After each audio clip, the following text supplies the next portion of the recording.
Hi 9C. So this is your homeroom lesson for Wednesday, September 23rd. We're going to do a prayer together. We're going to talk a little bit about your at-home learning expectations.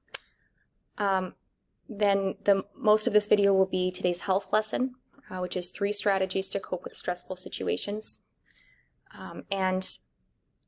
Also I wanted to remind you guys that on the last time I saw you guys on Monday, you chose a beatitude that you wanted to focus on. I just want to remind you about that so that you're ready to write your reflection the following Monday.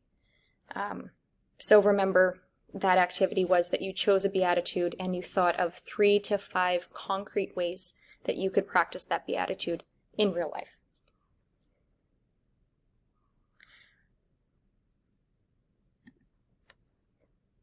So for today's prayer, we're going to say a prayer for Bob. I'm going to tell you a little bit about who this is, because we're kind of connected to him. So today Bob is celebrating and grieving because it is his wife's birthday, and his wife Geraldine died 6 months ago. He was going to be honoring Geraldine's birthday today with his family, but because we're in isolation, his family also has to be in isolation. He's related to one of our teachers who's in isolation right now. So, I don't know, it's kind of a two-sided thing. It's good. It's really good that we're in isolation and that we're keeping each other safe. And Bob included. You know, if we didn't know about this, we would be exposing this sweet elderly man to COVID-19. But we want to also acknowledge how connected we all are. And yeah, our actions and our repercussions, they have repercussions in the wider community. Okay, so please put away your devices or whatever distractions that you have and pray along with me. Au nom du Père et du Fils et du Saint-Esprit. Lord, please bless and protect us as we respond to the challenges of each day. We ask for your strength. Help us to stay diligent about keeping each other safe. We ask for your hope. Help us find joy and beauty in your creation and in each other. We pray for Bob. Send him hope in his grief and comfort in his isolation. May he be lifted by our prayers and helped through this day. We ask this in Jesus' name. Amen. Au nom du Père et du Fils et du Saint-Esprit. Amen. Okay, so last class we talked about, we've talked about a holistic model of health so far. We have talked about the different stressors that young people experience in ordinary modern life. And we looked a little bit at the specific stresses that come from technology, the risks and the stresses there.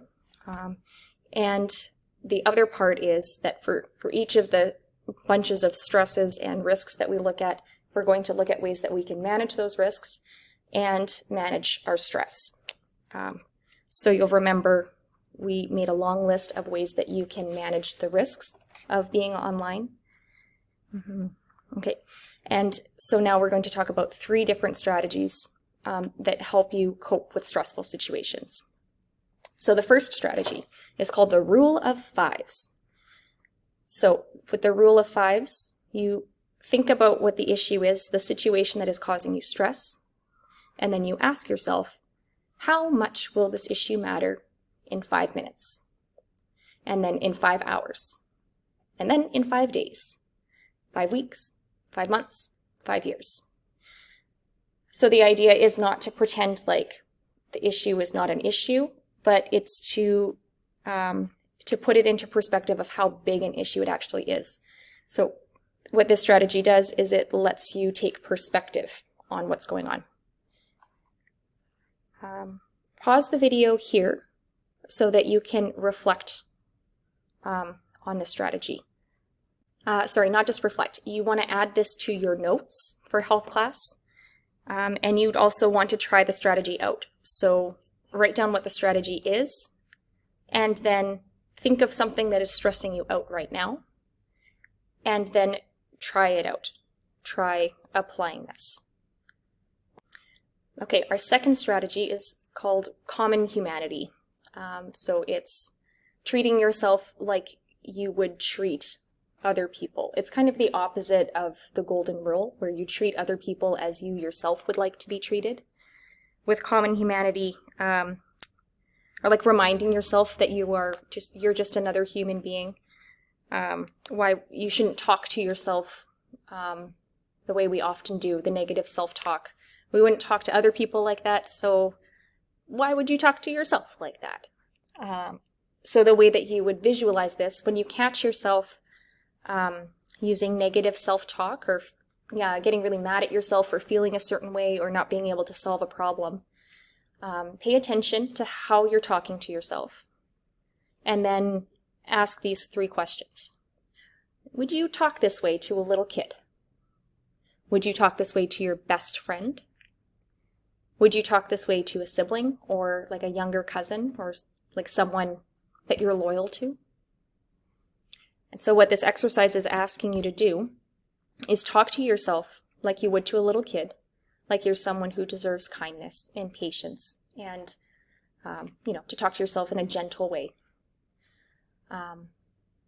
Or to like the way that you would talk to your best friend, like as though you talk to your best friend when they have a problem, with sympathy and understanding and support. You should talk to yourself that way as well. And then the same with a family member. Like, talk to yourself as if you deserve protection and love. We forget to treat ourselves this way often. So this strategy is very valuable.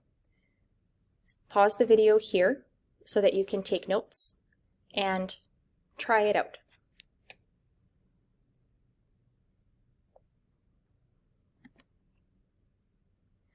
Okay. The last strategy is kind of a bigger one. It's more of a habit. It's a habit of mindfulness. We looked at this briefly when we've started doing meditation in class. Meditation is a part of mindfulness, but it's not all of it. So the idea of mindfulness is that mindfulness means paying attention to the present moment on purpose and without judgment. So the study that's being referenced here was actually, I think it was done by Harvard, and then replicated a couple of times. But what they found was, like, if you ask people to record what they're thinking at random times during the day, about 50% of the time they're thinking about what they're doing. And the other 50% of the time, they're thinking about what they have to do next, what's coming up. They're stressing about what they have to do tomorrow or this afternoon or this evening. Or they're ruminating or reflecting on the past. They're thinking about something that they've done before, or something that they should have done before, or something that happened to them before. And only 50% of the time are they actually focused on whatever it is that they're doing. So you can see how the thoughts about the past and the thoughts about the future tend to be more anxious or more sad or more negative. Sometimes we're thinking about the future in a daydreaming, hoping kind of a way, or with excitement, but often it's about, what we still have to do, what we have to get done. And when we're thinking about the past, sometimes we're reflecting fondly on something good that happened. But I think if we're honest with ourselves, more often than not, we're thinking about something negative. When you're thinking about the present moment, even if it's a stressful present moment, you're able to, it's a less stressful experience. Sorry, I wasn't sure where I was going to end that sentence, but here we are. This is a quote that I heard once upon a time. I think it was from Yoga with Adriene. But it's this idea that when you're washing your hands, wash your hands. So when you're physically doing something like washing your hands, you want your mind to be doing what you're doing. Your mind should be washing your hands as well, rather than, off somewhere else. So one way of training yourself to have this habit of mindfulness is to practice meditation. meditation is something that trains your mind to react to situations with mindfulness. So it's something, studies recommend doing it every day for a little bit. Sorry, I didn't put the research in for that. But just like anything that you would want to practice, the more often you practice it, the more easily it will come to you. So the steps of it are pretty simple. Your goal is just to pay attention to the moment that you're in. You want to put away distractions and then choose a focus point, something to pay attention to. So most people choose deep breathing that's kind of the traditional thing for meditation. Sometimes people pick sounds, so you could play like a video of waves hitting the shore and just paying attention to what that sounds like. Or if you're able to go out in nature, you can listen to the river flowing past or the wind going through the trees. Sensations, you could do things like move beads through your hand, or, sorry, that's not my music, that's coming from a different class. Sorry. Like prayer beads and rosaries work this way. The idea is that you can bring your attention back to what it feels like to have something in between your fingers. Okay, and then the purpose of the focal point is that at any point when your mind starts to wander away from what you were doing, wander away to the present. Sorry, the music outside has me distracted. Okay, the purpose of the focal point is that whenever you notice that you're thinking about the future or the past, or maybe that negative self-talk is coming in, whenever you notice that, you have something that you can bring your attention back to. So you can, instead of getting mad at yourself for not being able to meditate or getting frustrated with trying to meditate, you can just go and draw your attention back to your breath or back to whatever it is that you've chosen as your focal point. I hope that makes sense. Okay. Other ways to practice mindfulness.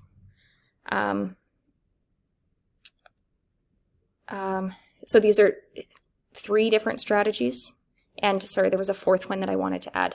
So the first one, when you're exercising or walking or doing something that involves moving your body, focus your attention on each part of your body that's moving and just how it feels when it moves, how it feels to move your body. So your focal point is the physical sensations of moving your body. Another way of doing this, this is similar to the study that was done. You can set a reminder throughout your day. Maybe it's a sticky note on a mirror or somewhere that you look quite often. On the fridge, I think works pretty well if you like to snack. And just have it, something written on the sticky note that reminds you to be in the present. Another way of doing this is an alarm. A couple of years ago, all of the teachers did a month-long challenge where we had an alarm go off in each of our classes, just a quiet one, every 30 minutes.